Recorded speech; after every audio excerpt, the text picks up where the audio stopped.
ये ओम का नियम क्या है? मान लीजिए आपके पास एक वायर है जिसमें करंट फ्लो हो रहा है। अब करंट तभी फ्लो करेगा जब उस तार के दो सिरों पर विभवांतर यानी वोल्टेज होगा।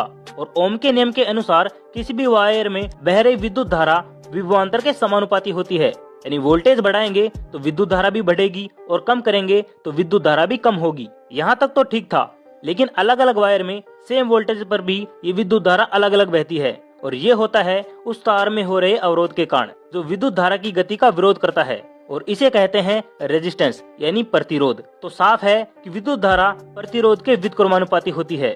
यानी प्रतिरोध बढ़ेगा तो विद्युत धारा भी घटेगी। यहाँ हमने दो कंसेप्ट समझे, विद्युत धारा विभवांतर के समानुपाती होती है और विद्युत धारा प्रतिरोध के व्युत्क्रमानुपाती होती है। इन दोनों को मिलाकर बनता है I बराबर V/R। यहाँ R रेजिस्टेंस प्रतिरोध है जिसका मात्रक ओम होता है, और इस इक्वेशन को सिंप्लीफाई करके हम लिखते हैं V बराबर IR। वोल्टेज और करंट के बीच ग्राफ बनाने पर हमें एक सीधी लाइन प्राप्त होती है जो रेजिस्टेंस को दर्शाती है।